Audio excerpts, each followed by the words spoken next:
Good evening, everyone, and welcome. Tonight, we are going to be talking about silent reflux, and it has something similar to heartburn and chest pain and nausea, and this information comes from an article by Dr. Jockers on the silent reflux, the symptoms, the causes, and the support strategies.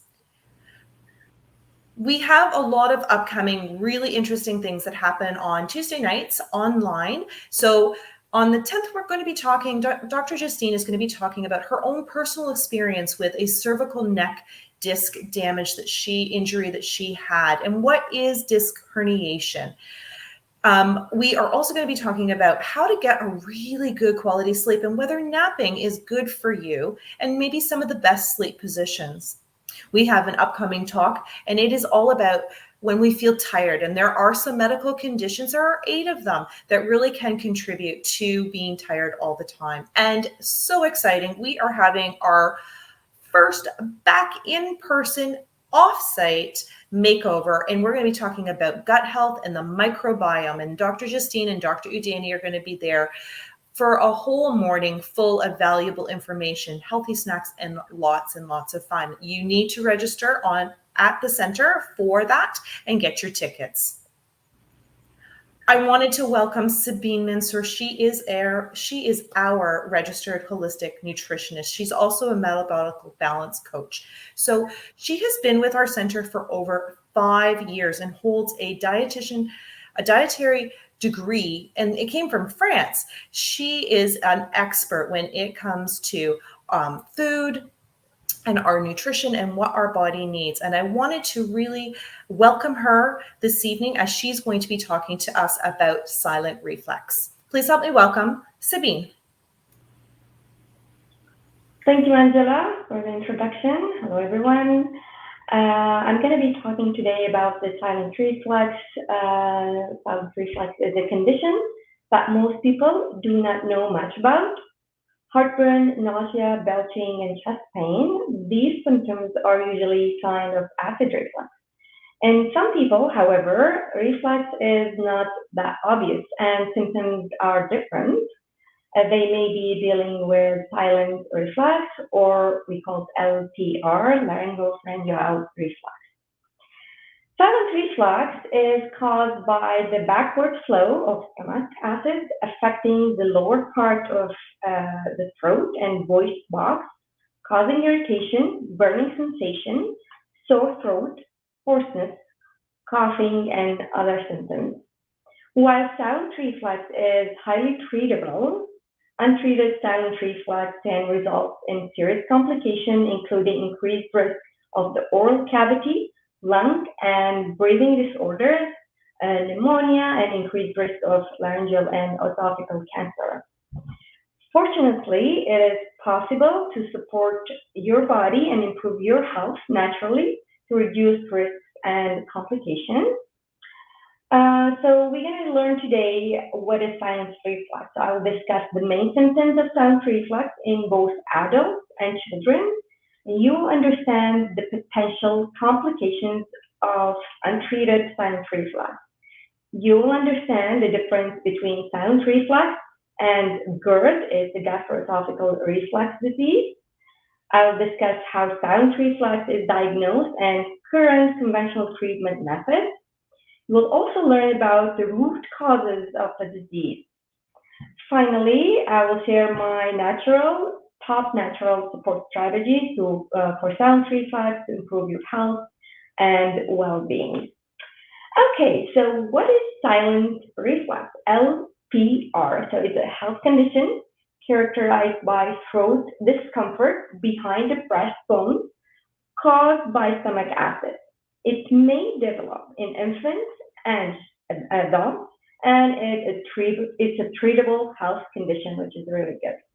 And according to a 2018 study published in the Saudi Journal of Gastroenterology, the occurrence of the LPR and gastroesophageal reflux disease, which we call GERD, may be correlated, and some people may have both disease. Unlike acid reflux, it may not always come with the usual symptoms like nausea, belching, heartburn, and chest pain. but irritates your throat and vocal cords.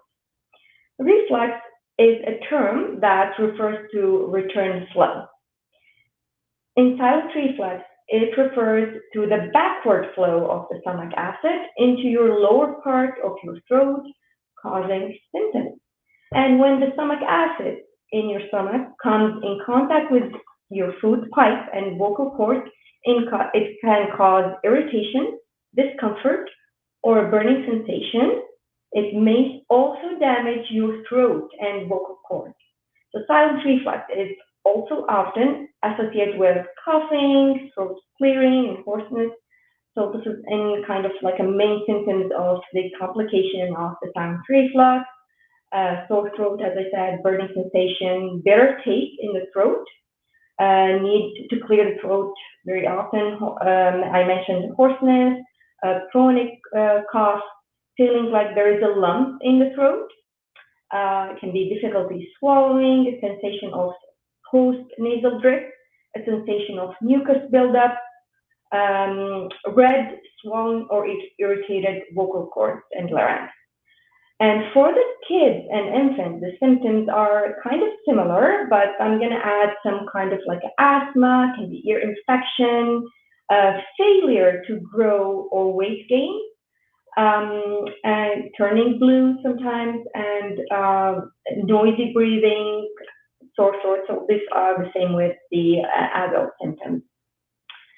The complication of the silent reflux, when untreated, it can lead to a variety of issues, including chronic cough, chronic sore throat, swelling of the vocal cords, ulcer on the vocal folds, and it can be also development of masses in the throat, persistent or repeated laryngitis, anything with ITS inflammation. So when you hear ITS at the end, so inflammation of the larynx, oral cavity disorders, increased risk of lung and breathing disorders, increased frequency of asthma, bronchitis, recurrent also pneumonia, also increased risk of laryngeal cancer and esophageal cancer as well.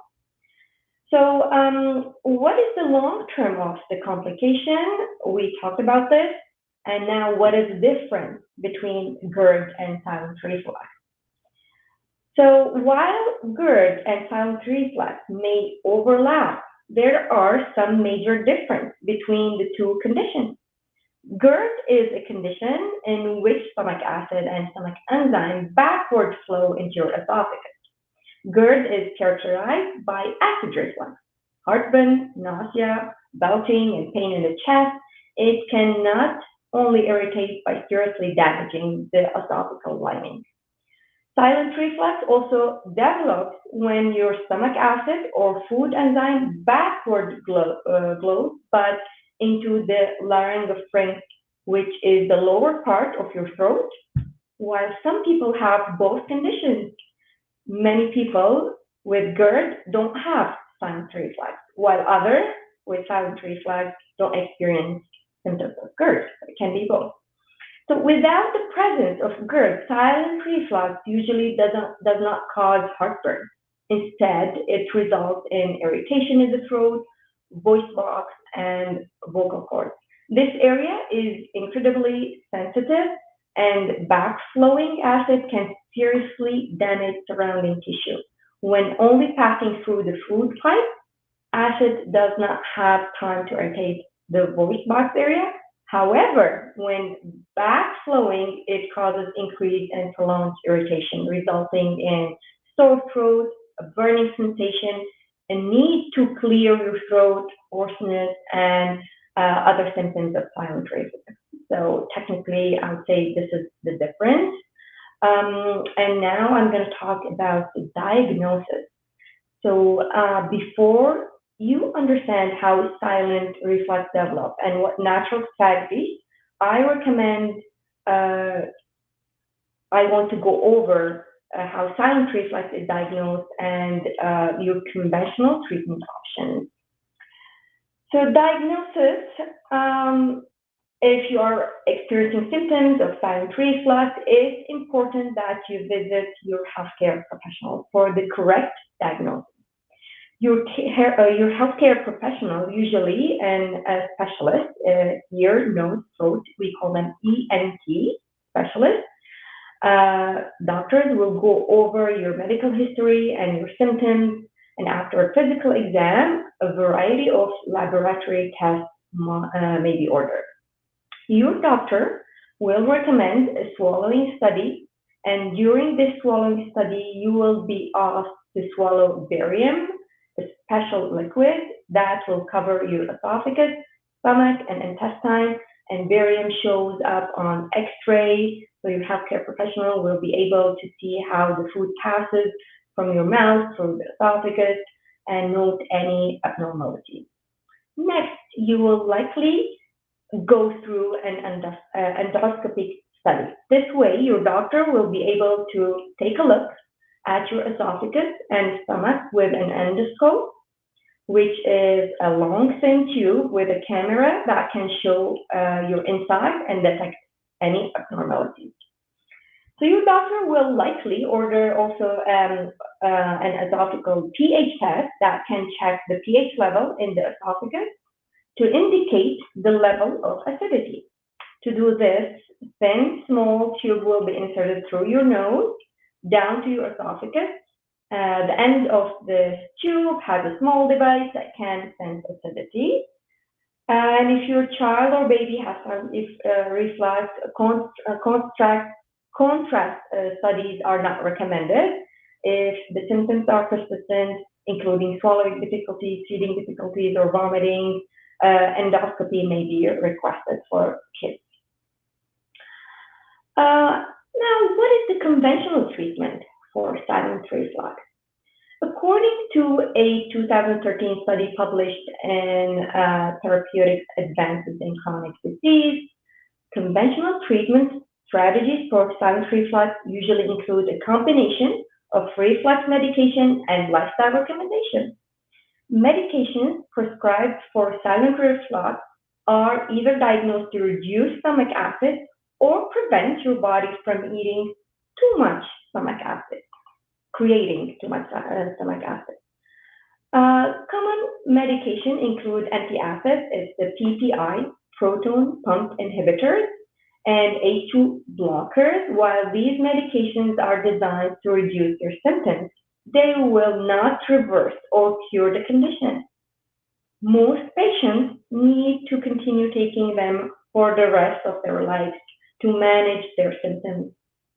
Also, lifestyle recommendations may include some dietary recommendations, including increased fiber intake, increased fruits and vegetable intake, reduced carbohydrates and sugar intake, avoid spicy foods, reducing alcohol and coffee consumption, not eating close to bedtime, I would say like 3 hours before bedtime, eating smaller amounts of meals more frequently, removing triggering foods, and weight loss if needed. It's very important. Lifestyle recommendations may include raising the head of the bed before sleeping, avoiding clearing your throat, quitting smoking is important also, exercising regularly, and avoiding any strength workout. In serious cases, LARS may be recommended. It's a surgery we call laparoscopic anterior flex surgery, LARS, so may be recommended to provide relief if the vocal cords or vocal box are seriously affected. Speech therapy and other rehabilitation techniques may be helpful as well. So back to the proton pump inhibitors, it's the PPI. I would say it's a multi-billion business, and research says many doctors have begun to overprescribe PPI. I'm sure you heard about some names. It's the Prevacid, Nexium. So in one survey, it says 54% of patients were prescribed a PPI outside current guidelines, and 33% of patients showed no indication for PPI prescription at all. I'd say proton pump inhibitors, which reduce the amount of gastric acid made in the stomach, are approved to treat a wide range of, I would say, gastrointestinal disorder, which we say is the GERD, H. pylori, duodenal ulcer.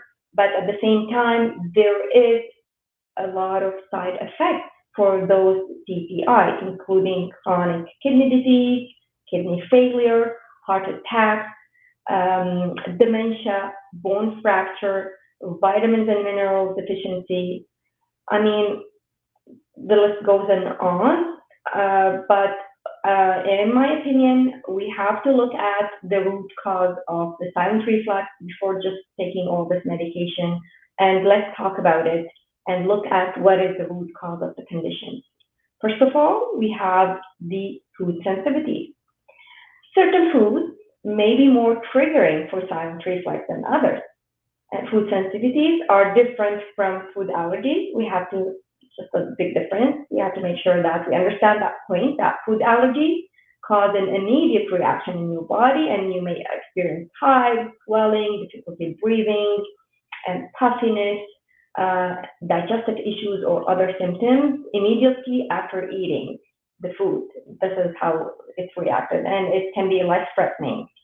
So in some cases, these symptoms, as I said, it's life-threatening when it's not addressed right away. Food sensitivities, on the other hand, don't result in an immediate reaction, but cause issues over time. You may eat food and only experience symptoms a few hours, I'd say like in 2 hours, or it can be like for 48 hours. When eating certain foods that you are sensitive to, you will experience chronic inflammation and chronic symptoms that you can't seem to find clear cause for. It can be like headaches, discomfort, pain, and one of these chronic symptoms caused by food sensitivity maybe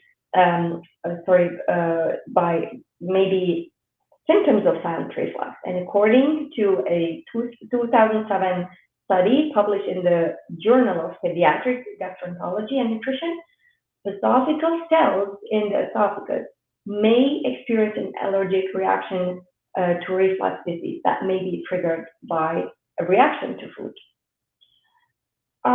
So for the food sensitivity, it can be like a wheat, milk, dairy, any kind of like dairy food, corn, eggs, sugar, but in the terms of the food allergies, peanuts, tree nuts, eggs, it can be milk, fish, shellfish. I'm going to now talk about the histamine intolerance. So this is the second cause of the silent reflux. According to a 2020 case report published in the ENT journal, Ear, Nose, and Throat Journal, LPR symptoms may be triggered by histamine intolerance.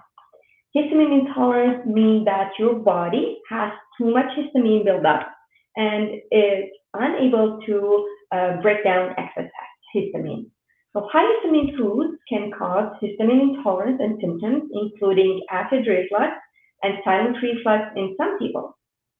Furthermore, avoiding certain foods, including fatty cold cuts, fried food, caffeine, alcohol, whole fat dairy, soda, onions, tomatoes, lemons, kiwi, oranges, grapefruit, pineapples, and acidic, spicy, sugary food in general seems to help many patients of silent reflux.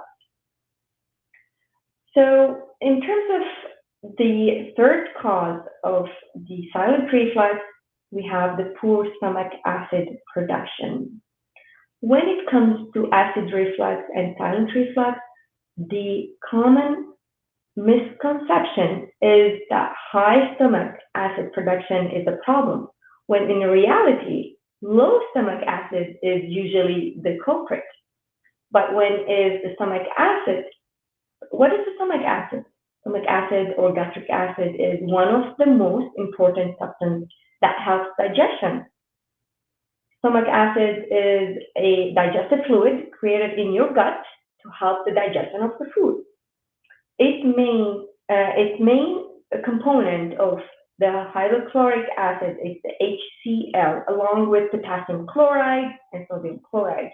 And with the help of HCl, your stomach is able to transform a large solid meal into a semi-solid soupy substance called chyme that can move through the rest of the digestion process without problem. However, if there is not sufficient HCl production or your body is unable to provide a healthy gut environment, your body cannot break down food properly. All this can lead to backflow of acid and create symptoms of both GERD and silent reflux. So according to a 1986 study published in the Journal of the American Geriatric Society, about 30% of people over 60 have atrophic gastritis, a condition characterized by no stomach acid production. On the other hand, 2004 review published in the American Journal of Medicine has found that while stomach acid production decreases with age, the incidence and the risk of reflux disorders increases with age. Just think about it. If too much stomach acid was the culprit behind acid reflux and silent reflux, then we would see teenagers taking anti-acid medications instead of middle-aged and old people who have much less stomach acid. These anti-acid medications would also be more effective than they are.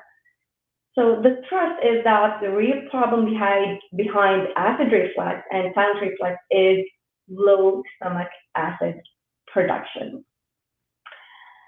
Okay, so in terms of how to make just a quick kind of test, I suggest to do you can try the baking soda test. So to test your stomach acid levels at home, I recommend taking the baking soda test. The baking soda test involves drinking baking soda and creating chemical reaction within your stomach between the baking soda and the HCl. This normally results in carbon dioxide gas production, which leads to burping. Don't worry, it's completely safe. Ingesting baking soda has been a natural remedy to upset stomach for centuries. So the best part is that the test doesn't cost anything. It's just buying the baking soda, a couple of dollars, and you can use the remainder of the box with doing planing, baking, and doing natural DIY toothpaste, whatever. So I recommend this test because of, as I said, safely and low cost, and you could easily do it now or tomorrow, or it's just quick. However, this is not perfect for everyone. There are a lot of variables to control. Trying to minimize all variables can be tough, and I recommend performing the test 3 consecutive mornings to find an average. So by repeating this test and looking this average, you're looking for more pattern of one-time test, yes, and can be no. So that will increase the accuracy of the test. And so it's just you're gonna mix 1/4 teaspoon of baking soda and 4 to 6 ounces of cold water first thing in the morning before eating or drinking anything.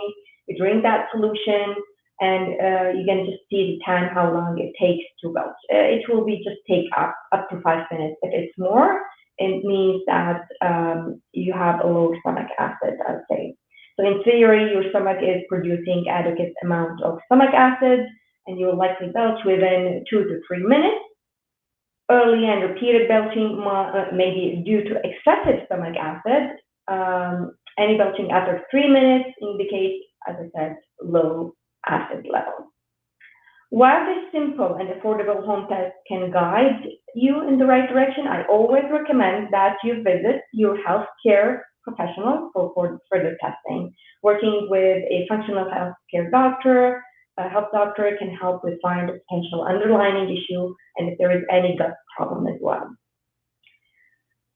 Okay, so for the fourth root cause of the problem, the silent reflux, is the hiatal hernia.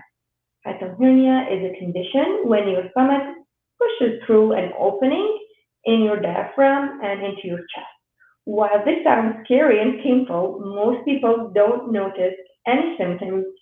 It is usually discovered during a chest or abdominal x-ray or barium CT scan, endoscopy. If you put your hand under your breastbone, you may also feel a little bulge if you have hiatal hernia. So hiatal hernia can increase abdominal pressure that may also lead to discomfort, irritation, and symptoms of both acid reflux and silent reflux.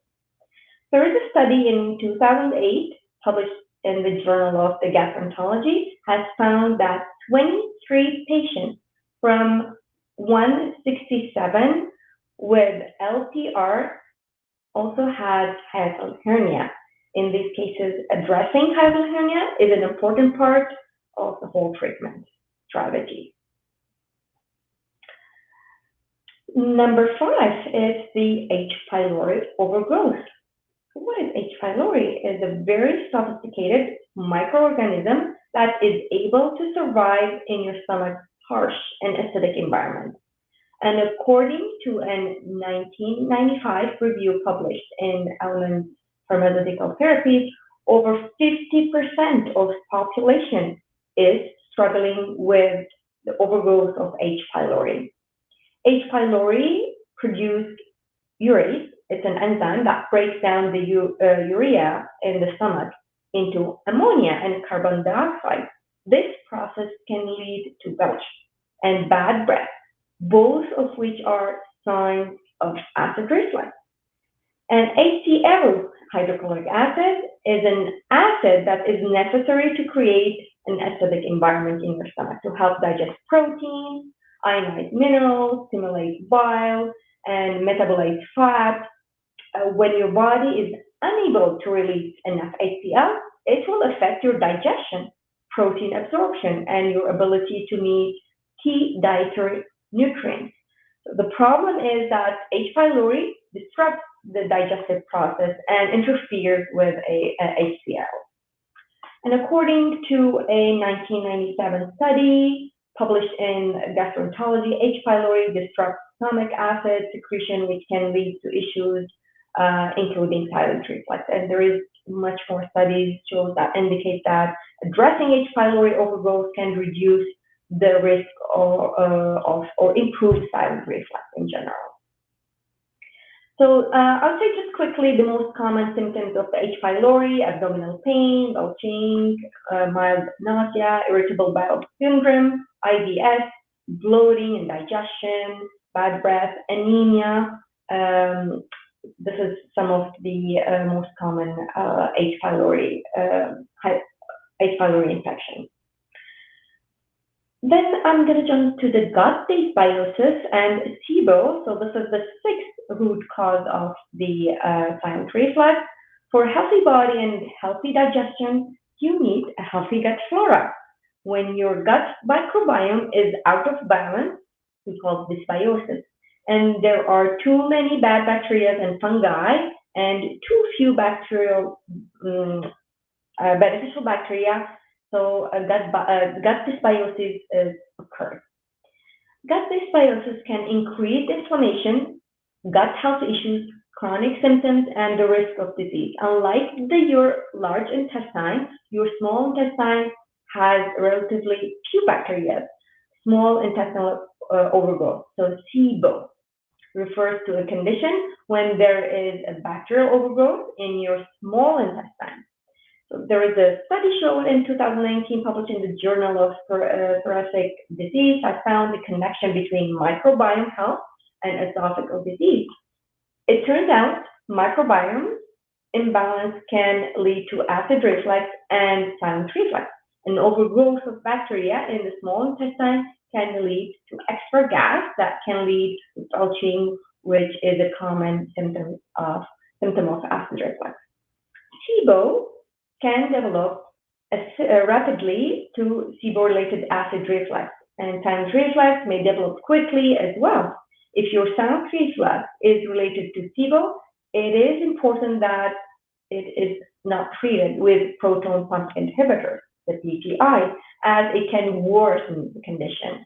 If taking PPI worsens your symptoms, it is sign that SIBO is the root cause of the problem. So for the sixth cause, we said it's the gut dysbiosis, and I'm going to talk about the insulin resistance. Insulin resistance is the seventh root cause of the silent reflux. Means that your body is unable to respond well to insulin and is unable to use glucose from your blood for energy. As a result, your pancreas will start work extra hard to make even more insulin. This will lead to increased blood sugar level over time, and insulin resistance increase your risk of pre-diabetes, diabetes, and related health issues. It may also increase your risk of silent reflux disease. There is a study on 2011 published in Element Pharmaceutical Therapies has found that insulin resistance can increase both the prevalence and severity of gastroesophageal reflux disease, since acid reflux and silent reflux tend to develop because of the same reasons and sometimes occur at the same time. Insulin resistance likely increases the risk of silent reflux as well.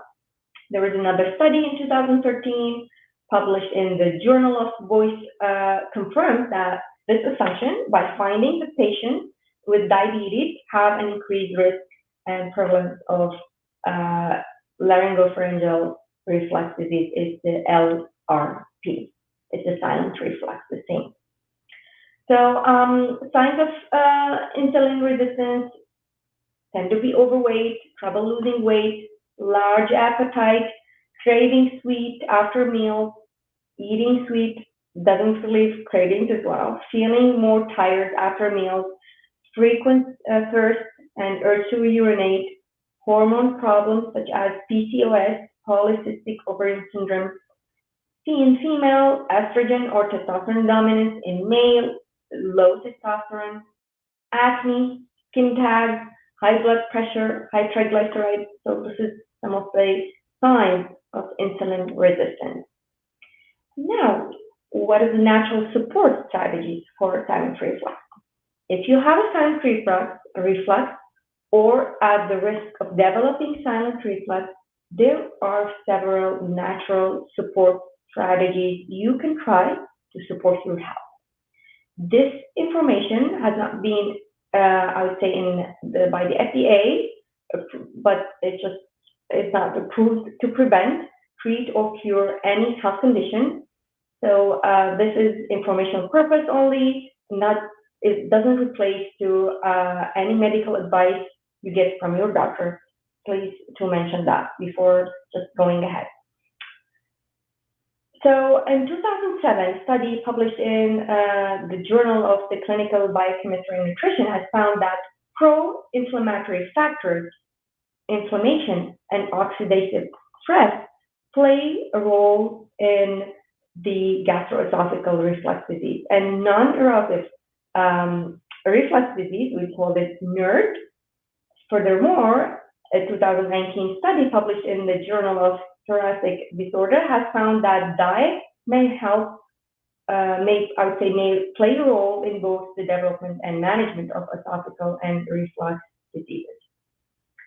For example, removing simple sugar, chocolate, caffeine, alcohol, carbonated beverage, mints and spicy foods, avoiding large and calorie-dense meals, and not eating late at night may help to reduce the risk and improve symptoms.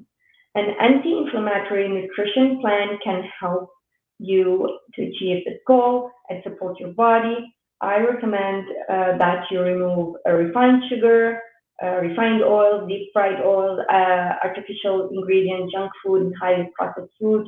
And it's very important to chew your food well, like 20 times, make it soup in your mouth.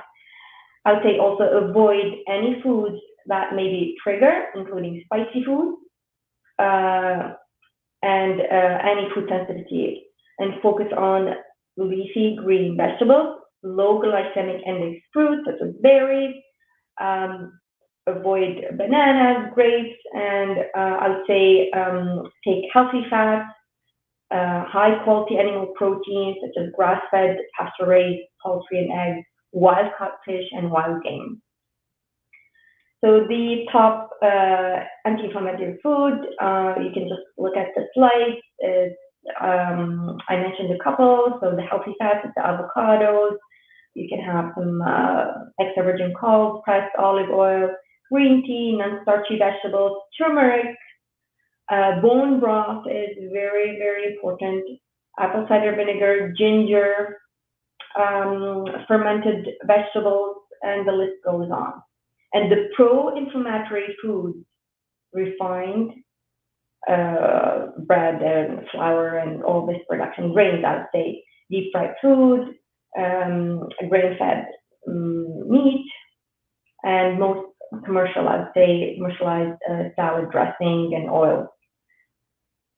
So the test for, I would say, to avoid food sensitivities. Food sensitivities are a huge problem and a silent trigger when it comes to silent reflux.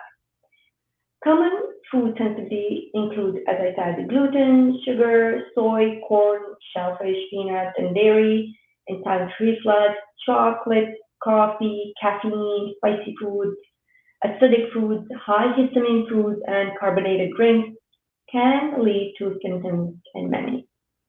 To find and avoid your personal food sensitivity, testing is very important. There are various blood tests that can help identify your food sensitivity. However, they don't test for every food, and false results can also happen. Additionally, I also recommend that you try an elimination diet, pulse test, or muscle response testing. If you find any food sensitivity, it's important that you remove these foods from your diet. Food sensitivity can change over time, so it's important that you test for sensitivity regularly. It's not like every 10 years. You can check every other year, once a year, if new symptoms pop up. As you repair your body with a healthy diet and lifestyle, certain food sensitivity may also disappear and may eventually be able to introduce some foods again. However, I recommend that you continue to avoid refined sugar, gluten, conventional dairy, food additives, artificial ingredients, packaged foods. So in general, it's a rule of thumb, I would say.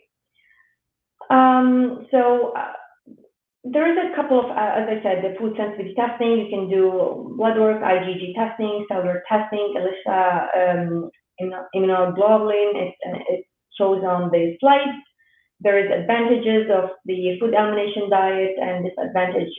Advantage is, I would say, low cost. You can do it kind of like if you follow a elimination diet by removing all common and suspected food sensitivity from your diet for 2 or 3 weeks, and keep a food diary and note how your symptoms change or disappear after 2 or 3 weeks.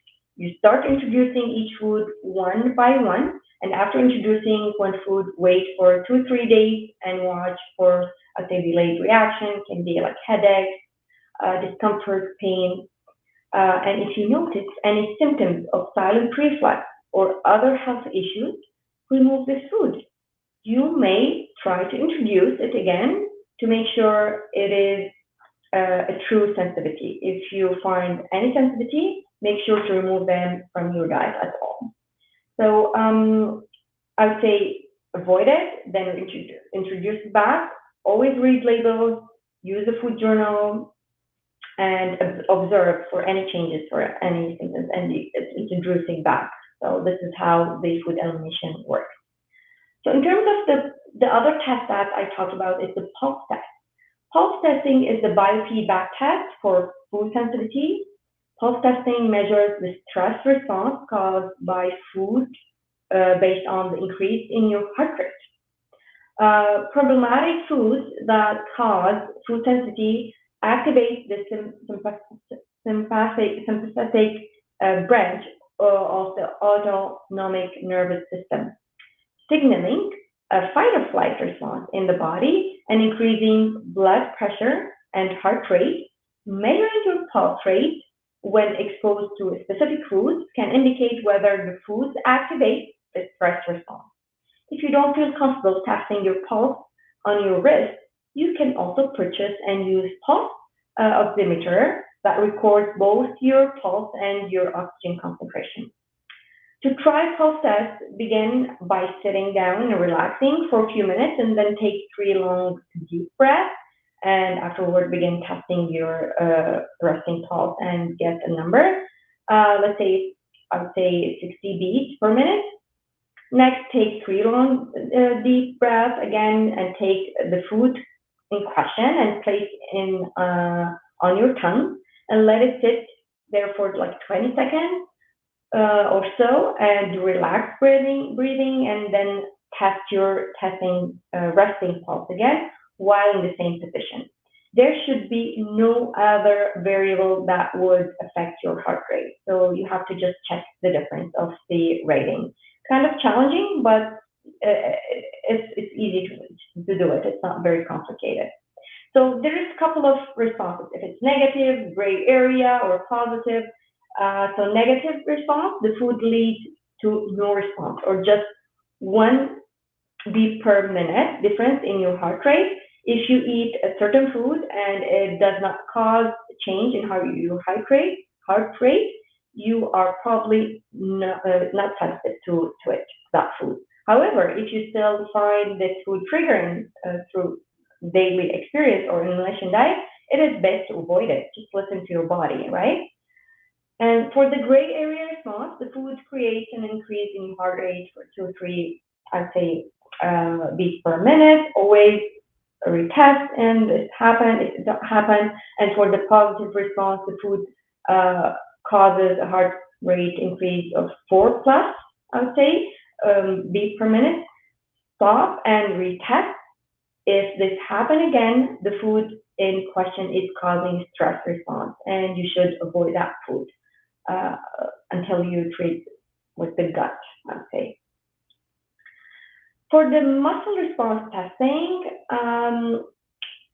there is a technique called NAET. It's usually in athletic doctors do it, use muscle response testing to confirm the presence of allergic reactivity. Changing in muscle strength are assessed while a person is exposed to food. Muscle weakness is so to indicate that the food is problematic. So once the food sensitivity or allergy is identified, NAET claims to be able to eliminate the allergy with, I would say, chiropractic adjustment, acupressure, acupuncture, energy balancing. So the treatment strategy is to reprogram the brain negative responses towards food through desensitization. However, muscle response testing does not look at immunoglobulin, the most important players in food sensitivity. So this method is not generally accepted as an accurate test for food sensitivity, but it can still guide your journey. If you try this method, it's important to check the results with healthcare professionals and to continue, because there is some treatment to be done, and to continue to improve the triggering foods from your diet. So for the, there is also a muscle testing. I'm sure you heard about it. So you place the picture of, like you can see the slide with muscle testing. You should always do a normal testing first to gauge the strength of the muscle. Then you try it with the food item in question and person hands, or even better, if it's in their mouth, actually put it, and they just increase pressure in the other hand. If, like, you put force on the other hand, if it's going down, so it's easily going down the other hand, it means that you are sensitive to that particular food that's in question. So in terms of how to reduce stress. This is my second, I would say, natural support. That I'm going to talk about it.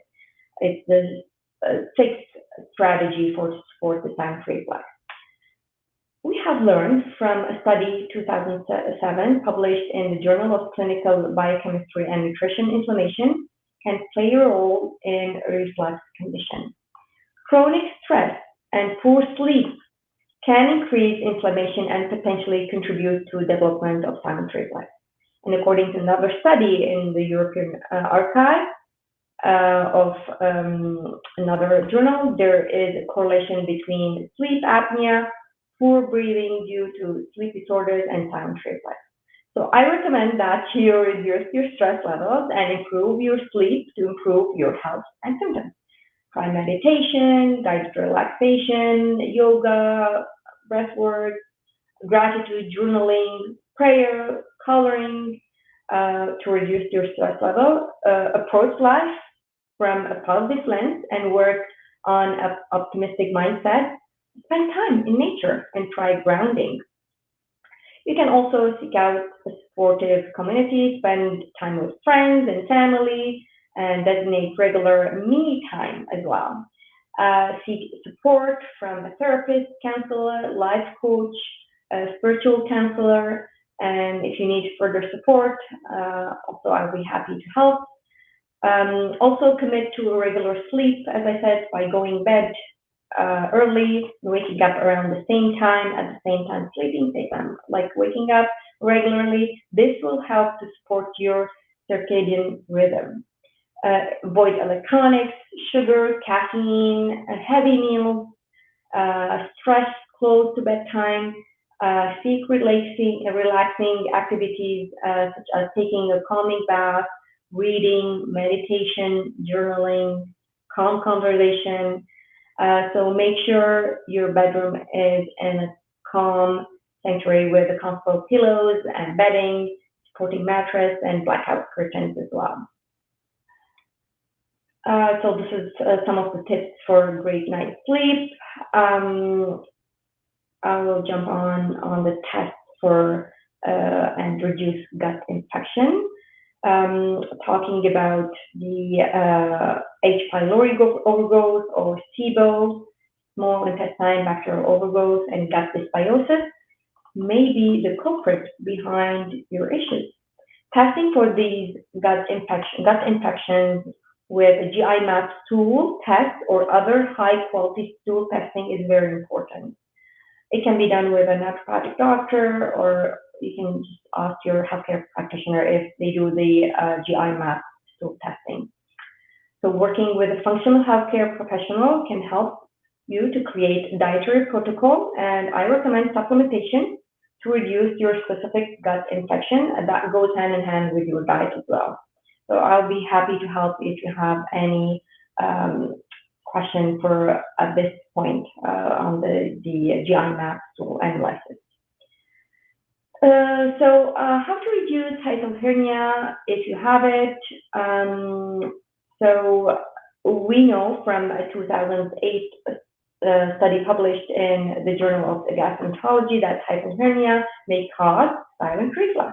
So to reduce hiatal hernia, you may try a variety of strategies such as self-massaging, practicing abdominal self-massage on the upper portion of your stomach may help with discomfort and symptoms. So relax and lie on your back. Place your fingers just below the breastbone where you can find your rib cage, while applying downward pressure. Slowly move towards your belly button. Repeat that, pardon me, for 5 minutes. So this is for the self-massaging. And there is another also test that you can do. It's how to reduce the hiatal hernia and the warm water fix. So drinking warm water and performing certain exercises in the morning may also help your symptoms. While you are still in bed, just after waking, drink a glass of slightly warm or room temperature water. This will relax the stomach muscles and diaphragm and put some weight on your stomach. Stand up while lifting your arms straight out from your side and your elbow so your hands touch your chest. This opens the hiatal hernia and stretches the diaphragm. Rise up on your toes as high as possible while quickly dropping on your heels. Doing this several times in a row will allow the weight of the water to pull the stomach down. Standing with your arms up, take a few short, quick breaths with your mouth open for about 15 seconds. The panting will help to tighten the diaphragm back up and close the hole. Okay, and also yoga is important. You can just apply that. There's a lot of YouTube videos can show kind of some yoga chair poses. Apple cider vinegar can help with symptoms with heartburn and may help with silent reflux as well. However, make sure it's not triggering. Some people, they have some sensitivity to apple cider vinegar, so they can't tolerate it, but just make sure you're okay to have it. So add 1 to 2 teaspoons of raw, unfiltered apple cider vinegar to a glass of warm water. Sip it slowly before meal. Repeat this whenever you have heartburn or acidity. Chamomile has an anti-inflammatory properties that can calm your stomach muscle. So you can mix 1 teaspoon or dried chamomile in a cup of tea, cover and let it steep for 5 minutes, strain, and you want to just add honey. I don't prefer that. Mostly just you can drink it as is and slowly sip, and it's a cup of chamomile tea up to 4 times daily between meals. There's a lot of health benefit of like improved sleep, relaxing muscles, reducing bloating, as shown in the slide. So let's get to the 11th strategy for the silent reflux, which is the use of the probiotics and digestive enzymes. A poor gut microbiome and bad bacteria overgrowth can contribute to development and symptoms of silent reflux. Probiotics may be able to help. According to a 2020 systematic review published in Nutrients and Probiotics, may elevate the symptoms of GERD and acid reflux. They may also help with silent reflux. So I recommend eating probiotic-rich foods such as sauerkraut, fermented vegetables, kimchi, coconut kefir, and to support these probiotics, eat prebiotic-rich foods as well, including zucchini, artichoke, dandelion greens, apples with the skin. Additionally, take a high-quality probiotic supplement to support your microbiome. If you have SIBO, the small intestine bacterial overgrowth, make sure to choose soil-based probiotics, as certain good bacteria in other probiotics may be triggering for SIBO, because some probiotics are made like in a dairy-based, some of them is made with like a soil-based. So you have to choose the soil-based one when you have SIBO. Gut microbiome imbalance and H. pylori overgrowth can interfere with the production of digestive enzymes and are commonly seen in silent reflux and acid reflux. To further support your digestion and absorption, I also recommend the use of digestive enzymes before each meal. Consider also using betaine HCl. It's the betaine hydrochloride, we call it HCl. This will help increase stomach acid, promote a healthy stomach pH, support nutrients and protein absorption, and reduce symptoms of acid reflux and silent reflux. And according to a 2016 case report published in Integrative Medicine, HCl may help patients with gastroesophageal reflux, LTR, irritable bowel syndrome, IBS, and hypochloremia. I recommend daily supplementation with HCl for silent reflux. But how is the dose? Everybody is different, so how we can dose it? I would say it's better to take in with the pepsin. Pepsin is an enzyme, break down the protein. So I would say if you take one capsule with a meal and you are not burping, you're gonna take another one, 2 capsules, 3 capsules, until, like, let's say if you're taking four capsules, you felt not burping, it's burning.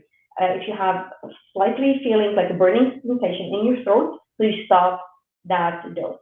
Some people, they have even taken like 4 or 5, but I would say if you find that you can increase past 6 capsules without any symptoms, it is recommended that you consult your doctor before going any higher dose. Okay? So as I said, 1, 2, 3, 4. If you feel slight burning in throat, you stop taking and say, okay, my recommended dose is only 3 capsules a day. Also consider using aloe vera, ginger, and licorice root. That may help with silent reflux. A 2015 pilot randomized positive controlled trial has found that aloe vera may also be safe and effective treatment for the symptoms of the reflux diseases. Ginger is an anti-inflammatory herb that can reduce inflammation and irritation. And according to a 2018 systematic review for clinical trials published in Food Science and Nutrition, ginger can be beneficial for gastrointestinal disorders, including the LRP, which is the silent reflux. Furthermore, a 2013 study published in the Clinical and Experimental Gastroenterology, licorice root may also be beneficial in the treatment of reflux disease. You may also use herbs by drinking aloe vera juice, drinking ginger with or licorice tea, or using as a supplement if you don't want to drink it. In general, there's a lot of benefits for the ginger. You can take it, as I said, as supplementation, as drinking, or as a seasoning. You can just add it to your food or powder. Consider using also acupuncture. Acupuncture is an alternative medicine technique that helps to restore the flow of energy inside your body by using thin needles placed in a specific point of your body. A 2010 randomized controlled clinical trial published in the Chinese journal Integrative Medicine has found that acupuncture may be an effective treatment method for the LRP. So in terms of final, I would say, thought, LRP, or silent reflux, is caused by the backward flow of stomach acid affecting the lower part of your throat and voice box, causing irritation, burning sensation, sore throat, hoarseness, coughing, and other symptoms that I mentioned. Untreated silent reflux can result in serious complications, including increased risk of the oral cavity, lung and breathing disorders, recurrent pneumonia, and increased risk of laryngeal and esophageal cancer. Fortunately, it is possible to support your health naturally to reduce risk and complications. I recommend that you follow my natural support strategies that I talked about it for the silent reflux to improve your health and well-being. And if you need any further support, feel free to contact the front desk at the Dr. Justine Blainey Wellness Center. I offer a complimentary consultation for 5-10 minutes. It can be in person or in online. So I can answer to all your questions if you have any questions about the article or for my services. So in general, I do nutrition consultation 101, live blood analysis. I do metabolic balance. It's a weight management program, food bath detox, hair analysis, and you can find all this information and details in our website, Dr. Justine Blainey Wellness Center. Hopefully, everything was clear today. And as I said, if you have any questions, feel free to reach out to the center. Thank you. I wanted to thank you so much, Sabine, for being here with us in such an in-depth talk about silent reflux. You really shared with us lots of great things about it and why it happens, and as well what we can do naturally to be able to help ourselves. We have some incredible talks coming up online. So Dr. Justine is going to be talking about her own personal journey with a neck injury. It was quite intense. And she's also going to be talking about what it means to have a neck disc herniation. Talking all about sleep, about whether napping is good, maybe some of the great sleep positions. And we also have another talk because sleep can also be a side effect of some of the very serious medical conditions. So we're going to be talking about those, 8 of them. And at the end of September, the 28th, it's a Saturday, we are going to have a morning full of valuable information on gut health and our microbiome presented by Dr. Justine and Dr. Udani.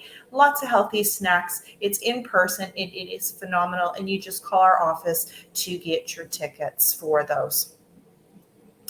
We also love to stay connected with you through a review, but also we've got our Facebook, we've got our Instagram, and we've always got our talks, all of our historical talks on YouTube and Facebook at all times. Connect with us. You can look us up on our website or give us a call at our office. I wanted to actually thank you so much, Sabine, for being here with us this evening. Your knowledge is absolutely essential. And if you want to connect with Sabine, she is at our center a couple days a week. And I wanted to, you can give our office a call if you have questions about the talk. You can book an appointment, specifically a meet and greet appointment. It's about 5 to 10 minutes. It's absolutely free. And she would love to be able to talk to you about your own personal journey and health goals and see how she may be able to help you reach those. I wish everybody a lovely and great evening, and we will see you again online. Okay? Take care.